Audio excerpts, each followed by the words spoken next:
Boa noite a todos. É uma grande alegria estar aqui com vocês, né? Essa primeira palestra do ano que a gente realiza e com um tema muito desafiador, né? Que é o perdão. Como o tema já diz, o perdão ele é sobretudo libertador. Quem perdoa, ou seja, André Luiz disse, quem não perdoa carrega um peso desnecessário, né?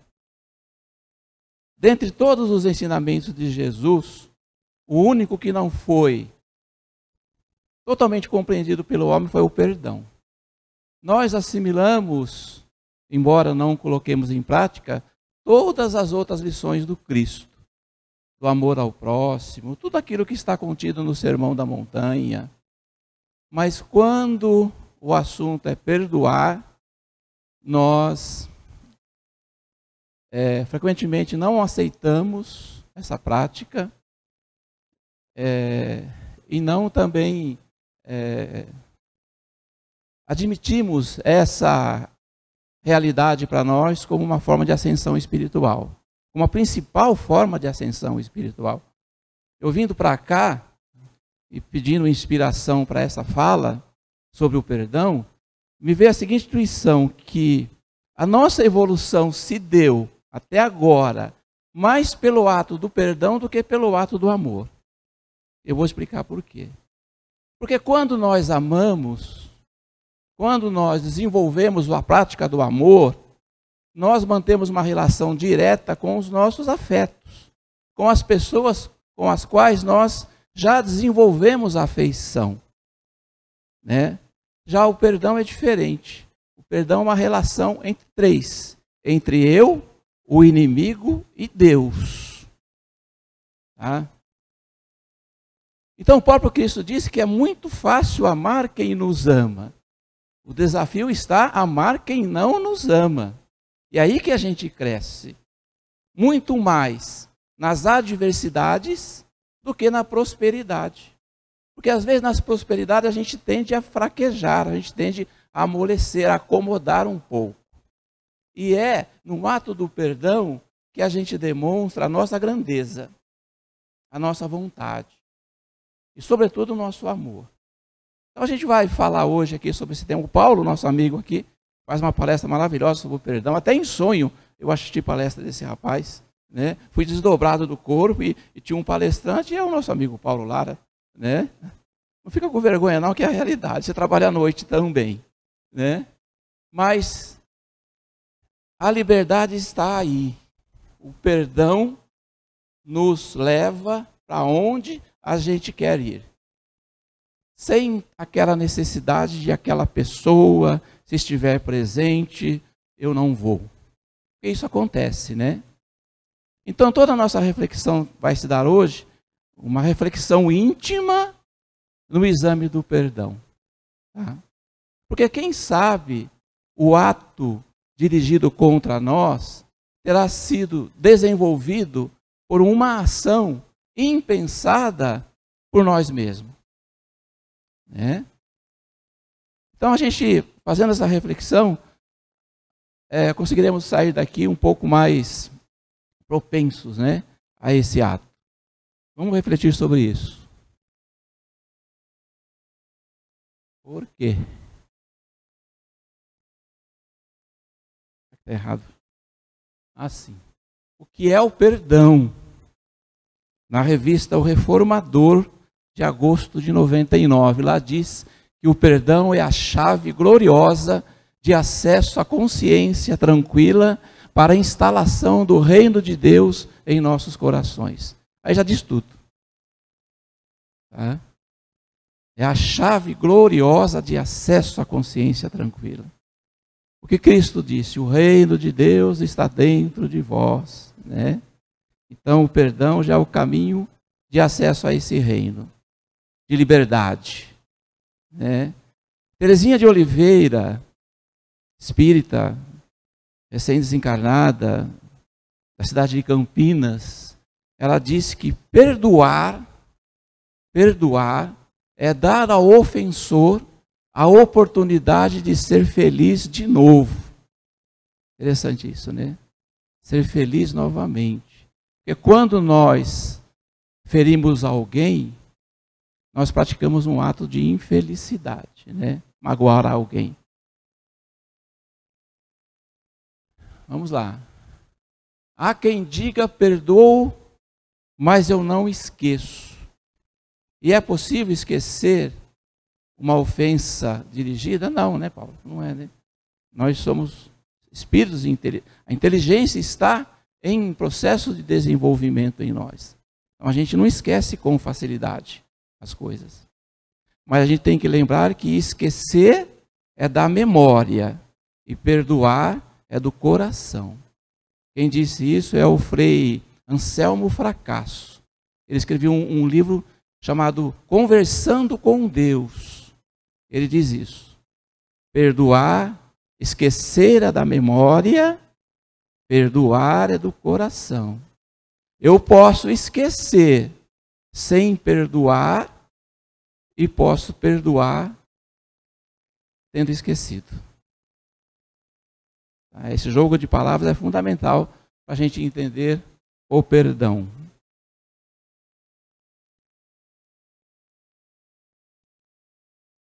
Esse texto do Espírito Caio Lúcius, escrito pela médium Marialva Fernandes, resume toda a nossa trajetória terrena, né? Porque a nossa relação tem uma ligação direta com o nosso planejamento reencarnatório, né? E aí diz tudo sobre isso, planejamento reencarnatório. Ela diz assim: a vida a cada momento nos surpreende, colocando-nos junto a pessoas às quais nem imaginamos a importância que terão na consolidação do nosso destino. Somente no decorrer dos acontecimentos é que iremos perceber que tudo obedece a um plano inteligente, que a cada momento nos surpreende com situações nem sempre agradáveis, mas que na verdade acabam nos proporcionando um bem muito grande. Lá no final, a gente vai entender, né, que aquela pessoa que nós rotulamos como nosso inimigo, como nosso desafeto, e que acompanhou a nossa existência desde o nosso nascimento, e a gente não conseguiu perdoar, aquela pessoa poderá ter sido a principal causa da nossa reencarnação. Os outros foi somente para dar suporte, para dar apoio, né? Que são as pessoas por qual nós temos afeições. Viviana Mogg, esse escritor, disse que o inimigo ocupa mais espaço em nossa mente do que o amigo o coração, né? É só querer lembrar de uma pessoa todos os dias é se tornar inimigo dela. Ela não sai da nossa memória mais, né?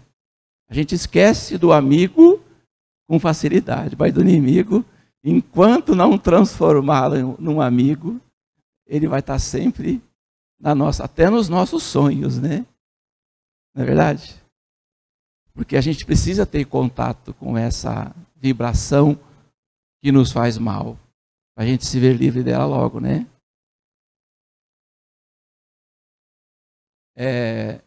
Robert Gardner, né? Harvard Gardner. Perdoar é uma atitude não só inteligente, mas saudável. E Machado de Assis: não levante a espada sobre a cabeça de quem te pediu perdão. O que quer dizer isso? Depois que foi pedido perdão, deixe de comentar o ato infeliz. Não alimente mais. Deixa para trás. Porque às vezes a gente gosta de fazer isso, né? E às vezes até com a intenção de humilhar o nosso desafeto, ou ex-desafeto. Colombina diz que o perdão que humilha não é perdão, é vingança disfarçada. Tá? A gente encontra maneiras sutis de alfinetar o inimigo e a gente se projetar acima dele. Ou pensamos que assim projetamos, né? O livro No Mundo Maior, de André Luiz, capítulo 10. O reino de Deus não vem com aparência exterior, porquanto o reino de Deus está dentro de vós. Depois, a revista O Reformador, de agosto de 99, escreveu uma matéria fantástica sobre esse pedacinho do livro No Mundo Maior, do capítulo 10, que é um diálogo entre André Luiz e Calderaro, mentor espiritual, mentor de André Luiz. E eles vão fazer uma visita de socorro, uma pessoa que se encontrava em lastimável estado de doença, de enfermidade espiritual, porque não havia conseguido perdoar. E, diante daquela indignação de André Luiz, Calderaro diz assim: André, o ódio diariamente extermina criaturas no mundo com intensidade e eficiência mais arrasadoras do que todos os canhões na terra, atirando de uma só vez. Ele é mais poderoso entre os homens para complicar a paz e destruir os seus princípios de evolução, mais do que todas as guerras já conhecidas pela humanidade no transcurso de todos os séculos. Aí a revista Reformador pega essa fala de Calderaro e faz uma reflexão sobre ela, dizendo assim, que essas sábias palavras de Calderaro não dizem respeito somente para aquelas pessoas que revidam ofensas, né? Tipo, bateu, levou, não leva o desaforo para casa. Já ouviram esses argumentos, né? Não pise no meu calo que eu me revelo, né? Sou muito bom, mas não mexa nas minhas fraquezas. Então ele diz que essas palavras de Calderaro não dizem respeito somente àquelas pessoas que revidam ofensas, mas diz respeito também àquelas que, tendo apenas a vontade ou o desejo de revidar uma ofensa, elas conseguem se controlar. Se controlam. Tá?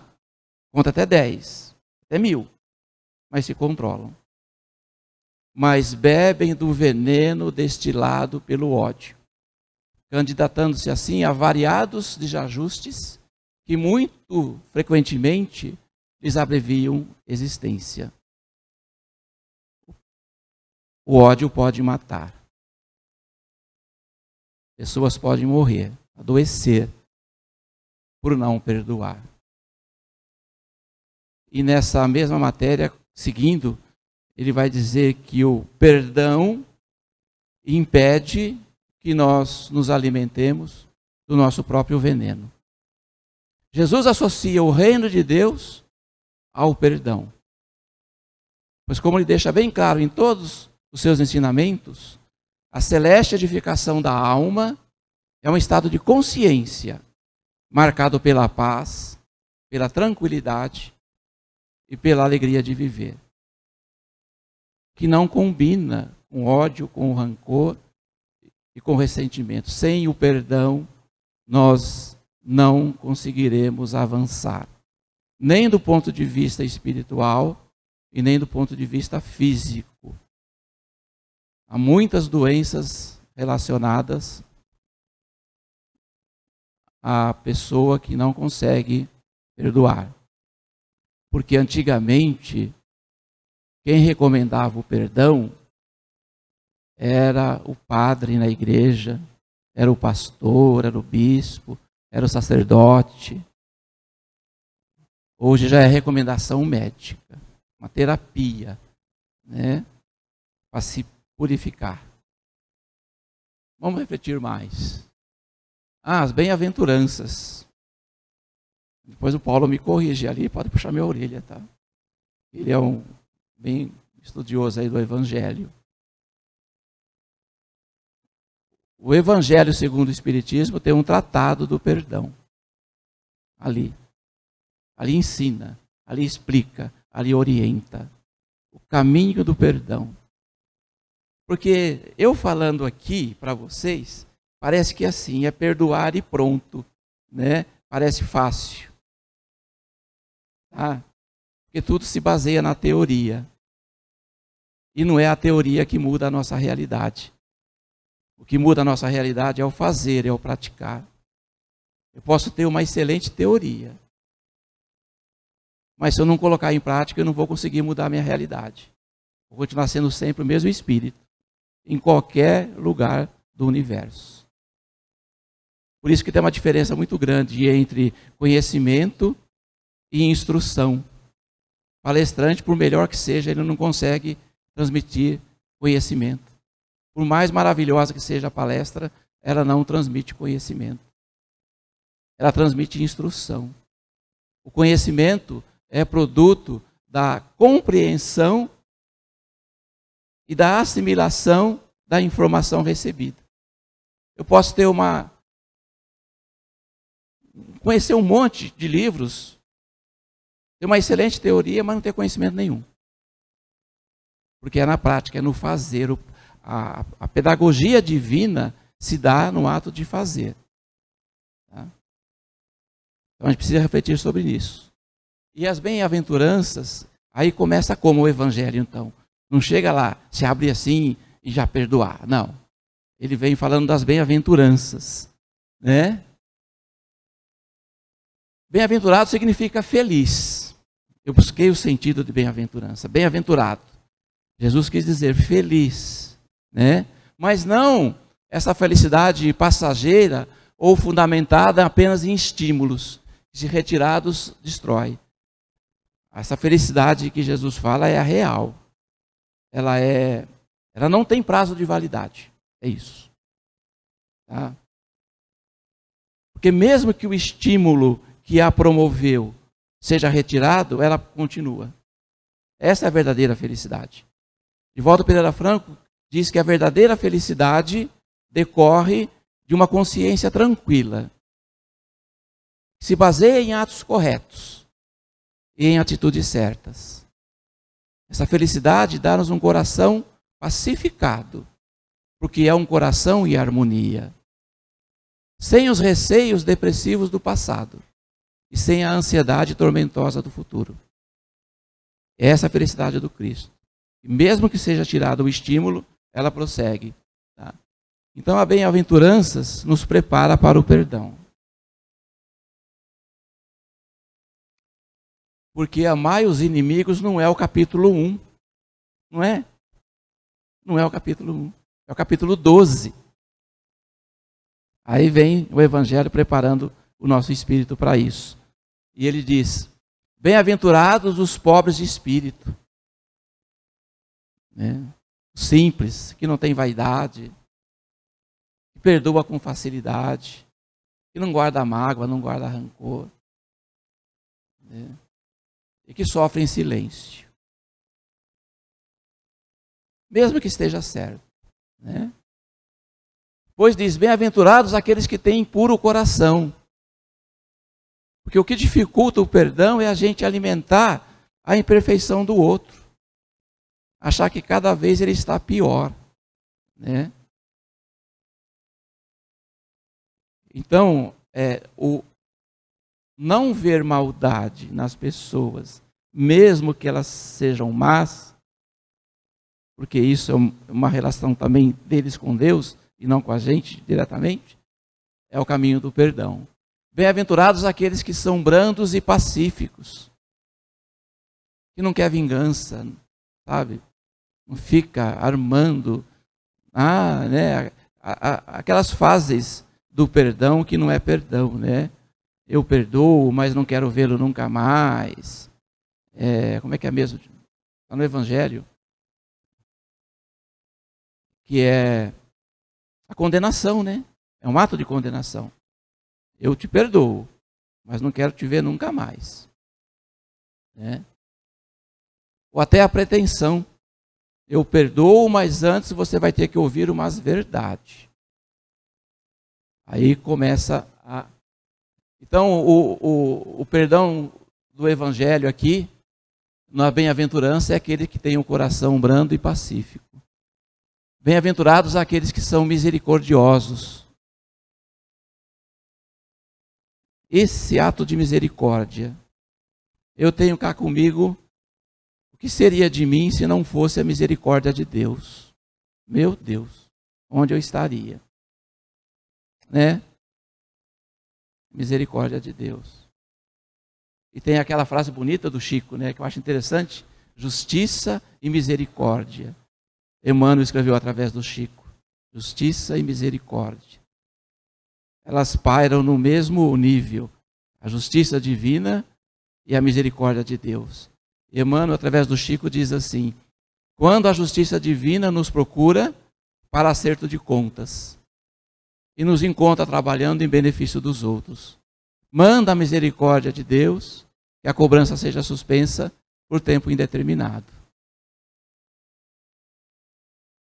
Somos criaturas divinas, né, de Deus. A nossa origem é divina. A alma humana é divina. E dentro dela germina a semente de perfeição. A gente só precisa cultivar. Então tem resquício da divindade dentro de nós. E o ato de misericórdia é o perdão.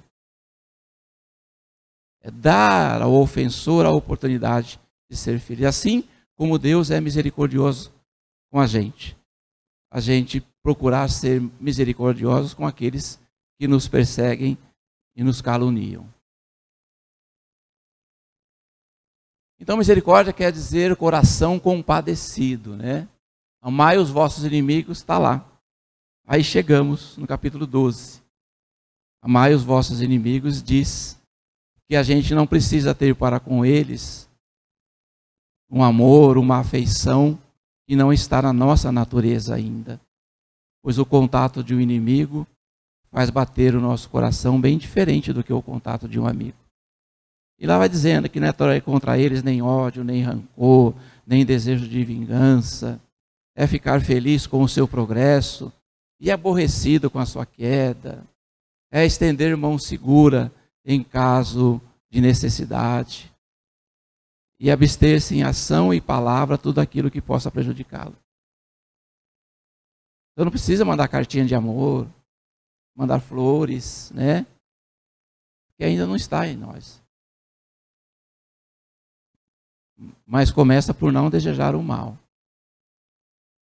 Mesmo que a gente ainda não tenha perdoado. Né? Porque pedir perdão é a forma mais sublime de se levantar. E perdoar é a forma mais sublime de crescer, né? Todo inimigo nasce com uma virtude, é aí que está. A gente pensa no desafeto, né? Nessa hora, fala, mas o que esse cara tem para merecer o meu perdão? O que ele fez? A vida inteira ele só me perseguiu.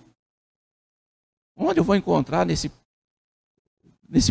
palheiro aí essa virtude que possa acender a chama do perdão? E todo inimigo nasce com uma virtude. Qual é a virtude que ele nasce? Você sabe? O pior adversário, o pior desafeto, aquela pessoa que a gente só de ouvir o nome já treme. Eu já vi pessoa falar assim. Só de ouvir o nome eu tremo. Qual é a virtude que essa pessoa já nasceu? Ela é filho de Deus. Criação divina. Nosso irmão. E um dia o mundo vai dar volta, dar volta, dar volta, dar volta. E eu fiz essa pergunta uma vez numa palestra, Paulo. Umas pessoas se revoltaram mesmo. Revoltaram literalmente. Eu disse assim: é possível amar um inimigo? Não. Umas pessoas falaram, jamais. Aí eu quis provocar mais ainda, sabe? É possível desejar a saúde plena do inimigo, a sua vida plena, a ponto de eu desejar morrer no seu lugar? Um amor tão grande assim, que se doa. Não, jamais. Mas é possível. E quem diz isso é o tempo. E quem prova isso é a reencarnação. É aquele filho que a gente vai amar incondicionalmente. E a gente não sabe o que está escrito na nossa história. Então, já que a gente vai ter que amar lá na frente, começa a amar agora, então. Né? Um esforço para não desejar mais o mal dessa pessoa. Tá? Aquele que perdoa é o primeiro a ser beneficiado. E é isso, né? A gente pensa no benefício do outro, mas não esquece do benefício que o perdão realiza em nós mesmos. Tá?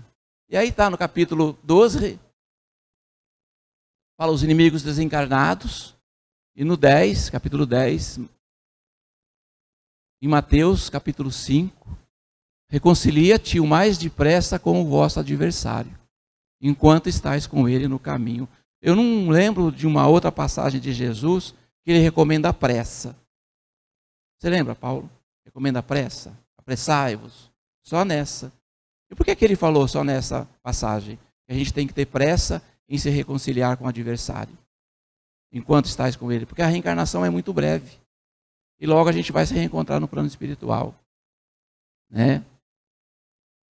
E nesse mesmo capítulo 10, mais à frente, vai dizer assim, que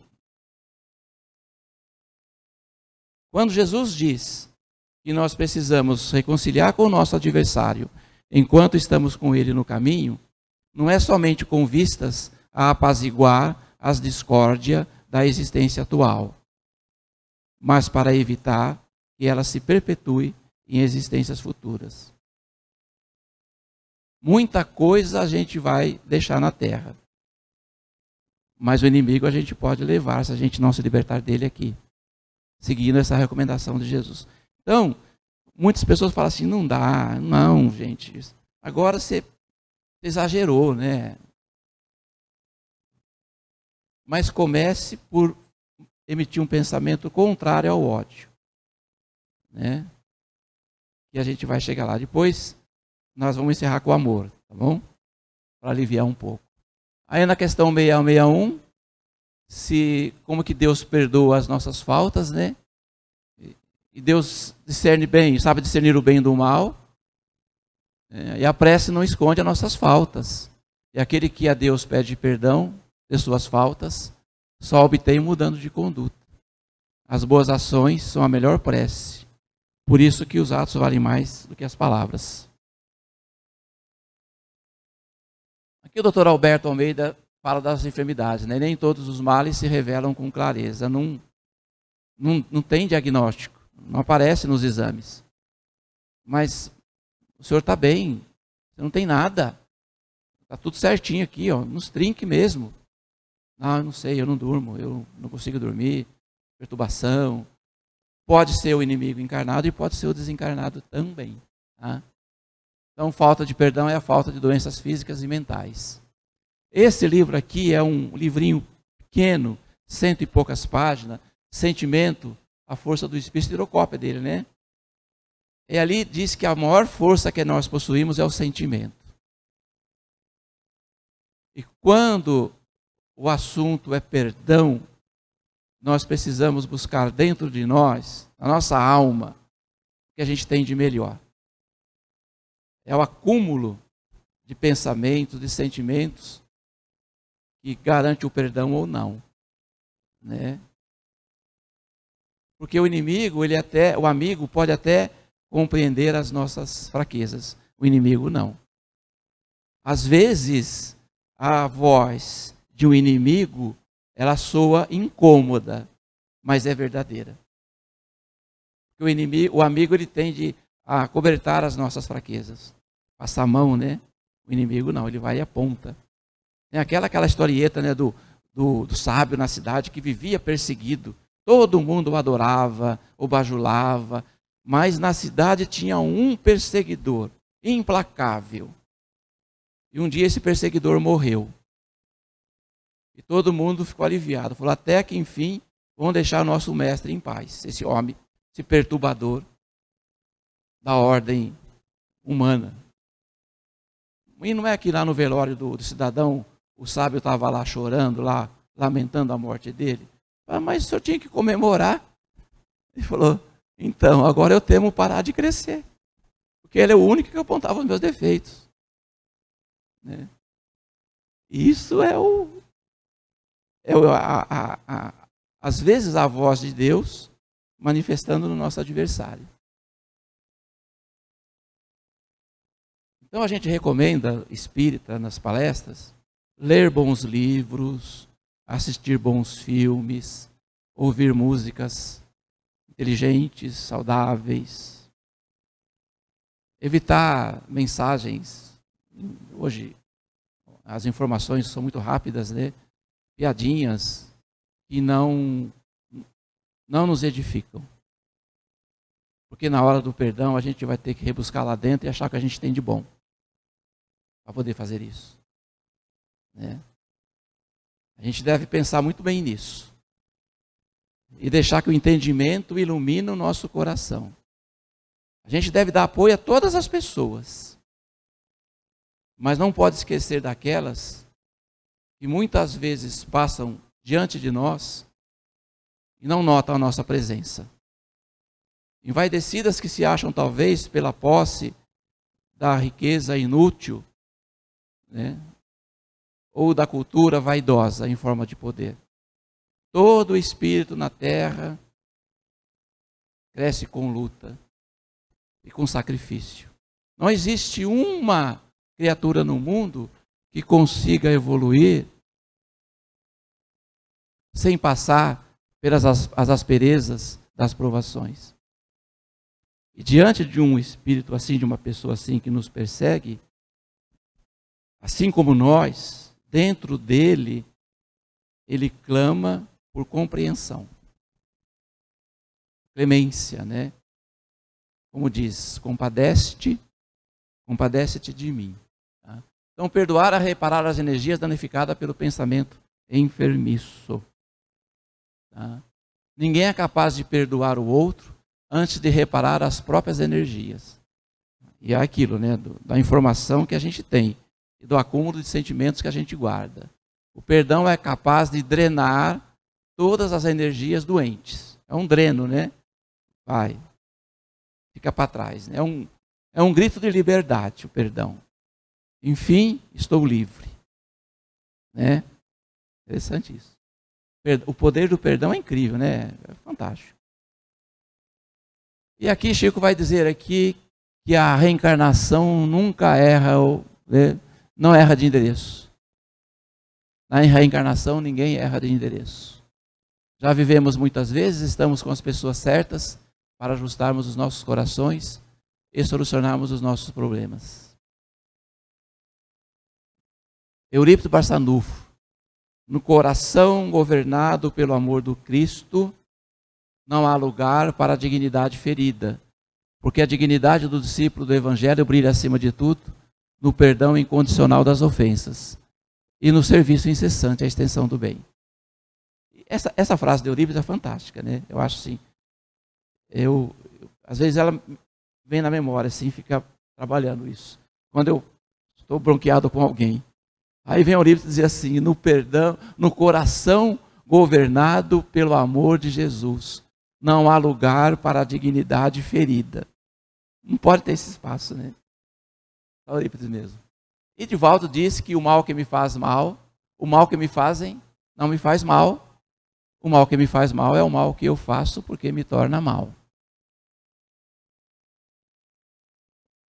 O espírito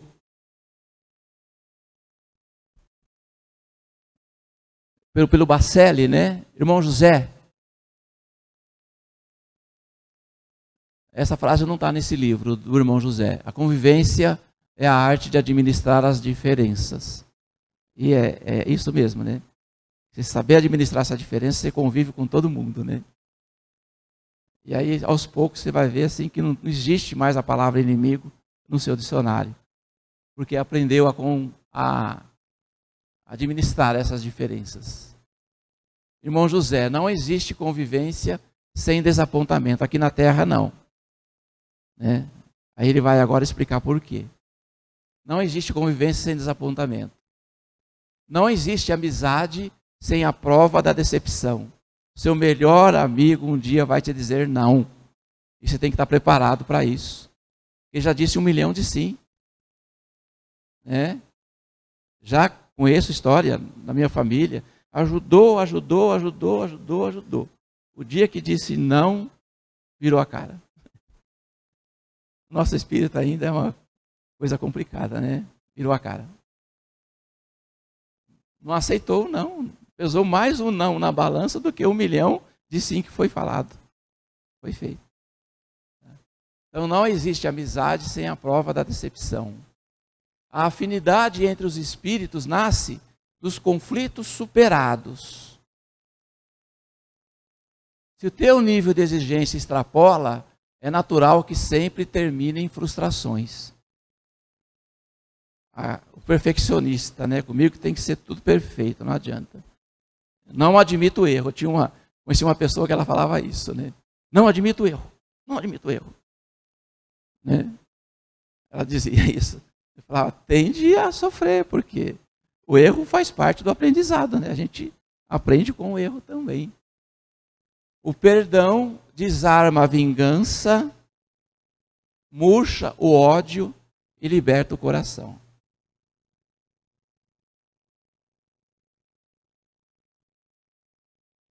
Você terá decepções em seus círculos de relacionamento, mesmo com os quais julgava guardar maior soma de afinidade. Inomar Coutinho, numa palestra dele, ele falou isso, eu escrevi. Ele disse que o problema não é o que fizeram com você. Isso não é o problema. Mas o que você vai fazer com aquilo que fizeram com você. É isso que é o problema. Né? O mal já está feito. É a ressignificação do mal praticado. Ressignificar. Poxa, né? O que eu posso aprender com isso? Qual é a lição que eu posso tirar dessa... Isso cresce demais, e o espírito dá um salto enorme na sua evolução.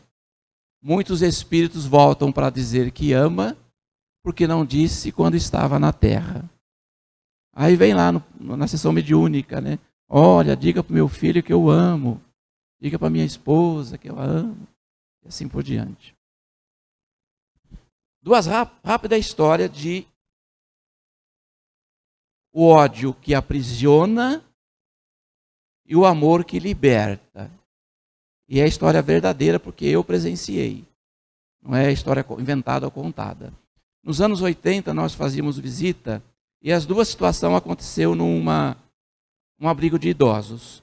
Nós visitávamos uma casa aqui, uma turma, todos os domingos, íamos lá, uns cantavam, para entreter ali os idosos.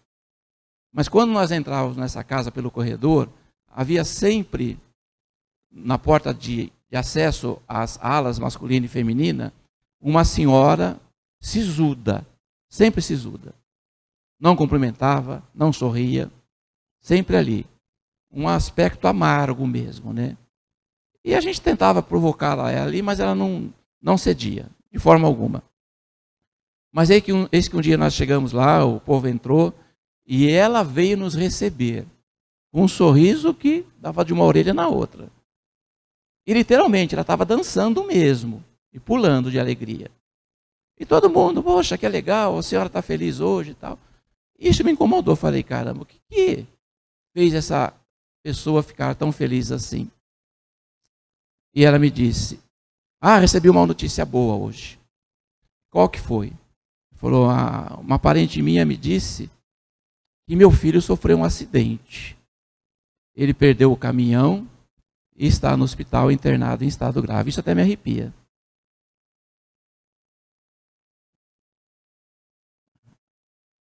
Isso é alegria, não é felicidade.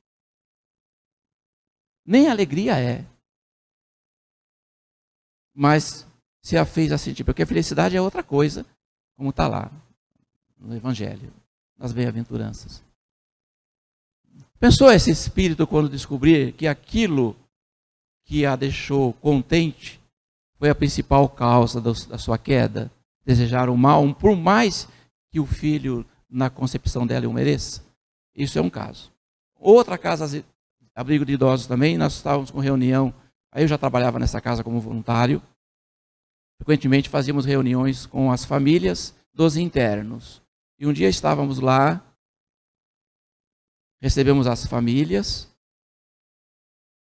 para conversarmos, e entrou uma pessoa idosa mesmo, até meio arcada assim pelo tempo. Ela fazia do guarda-chuva uma bengala, aquele lenço, sabe? Demonstrando a luta do tempo, o cansaço, tudo que enfrentou pela vida. E falávamos de família, e ela ficou em silêncio. E no final ela disse assim: eu vou contar uma história para vocês. Meu marido me abandonou, eu tinha menos de 40 anos. Ela falou a idade, 30 e poucos anos. Foi embora de casa, me trocou por outra mulher e deixou com 4 filhos para cuidar pequeno. 25 anos depois, ele ficou doente com um câncer. E ele ficou abandonado e eu trouxe para casa. E eu que dei banho e troquei nele até a morte dele. Esse é amor incondicional. Amar quem nos fez o mal. Esse é o amor libertador, esse é o perdão libertador, né? O perdão é o mais alto nível da capacidade de amar. Está no livro lá. O mais alto nível está ali, não tem outro caminho, né?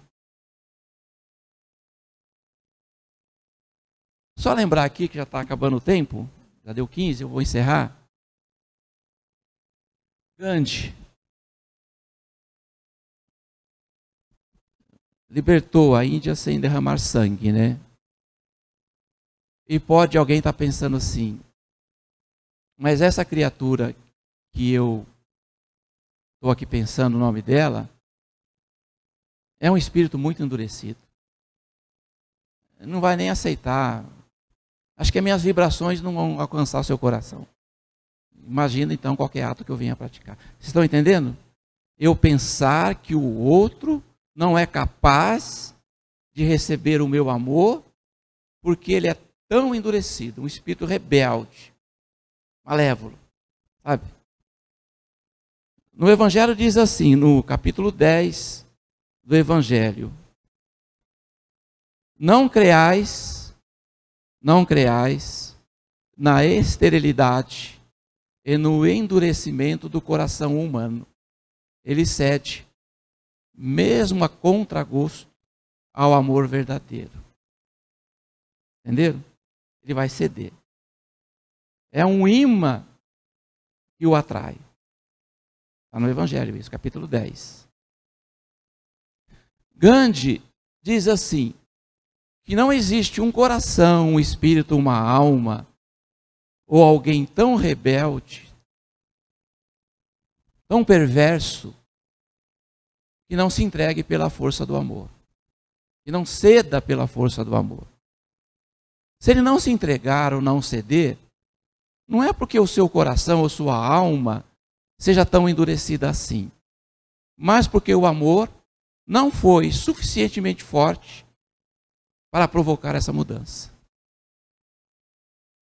E falando de amor, ninguém cresce sem amar, só o amor dá o verdadeiro sentido da vida, né? Esse livro. Eu sempre encerro com essa, mas eu não vou encerrar agora com essa frase, porque eu vou colocar um tema do Chico depois, para a gente refletir. Primeiro eu vou do Chico, para a gente refletir, que é o silêncio, né? Onde quer que você esteja, seja a alma deste lugar. Discutir não alimenta, reclamar não resolve, revolta não auxilia, desespero não ilumina, tristeza não leva a nada, lágrima não substitui suor, irritação intoxica, deserção agrava, calúnia responde sempre com o pior. Para todos os males só existe um medicamento de eficiência comprovada: continuar na paz, compreendendo, ajudando, aguardando o concurso sábio do tempo, na certeza de que o que não for bom para os outros, não será para nós. Pessoas feridas ferem pessoas, pessoas curadas curam pessoas, pessoas amadas amam pessoas, pessoas transformadas transformam pessoas, pessoas chatas chateiam pessoas, Pessoas amarguradas amarguram pessoas. Pessoas santificadas santificam pessoas. Quem eu sou interfere diretamente naqueles que estão ao meu redor. Acorde, se cubra de gratidão, se encha de amor e recomece. O que for bênção para a sua vida, Deus te entregará. E o que não for, Ele te livrará. Um dia bonito nem sempre é um dia de sol, mas com certeza é um dia de paz. Como nós falamos do amor, o amor que liberta, encerrar com esse texto da Hora Encontre. Eu já li aqui várias vezes, ele praticamente se encaixa em todas as palestras. Então eu comecei falando do ódio, do rancor, da mágoa, e o amor é que liberta. O amor começa aqui dentro, no pensamento, no sentimento. Tenta hoje, se esforça para fazer pelo menos se não der para fazer uma prece, mas pelo menos uma vibração que vá até ao nosso desafeto. E nesse texto diz assim, o amor se muda, se adapta, se transforma, se sublima, mas nunca desiste. O amor pode estar triste, agitado, aflito, cansado com os atritos do dia a dia. Mas se for amor, nunca esfria. O amor tudo sofre, diz Paulo, e nunca se acaba. Mesmo ofegante, prossegue. Mesmo ferido, perdoa. Mesmo desacreditado, insiste. E mesmo rejeitado, resiste. O amor tudo pode, tudo alcança. Força divina que nos move e nos transfigura, o amor é feito de eternidade. Então, ódio, rancor, mágoa, ressentimento vai passar. E o que ficar é o amor que nos liberta. Que Jesus seja sempre o mestre em nossos corações. Muito obrigado.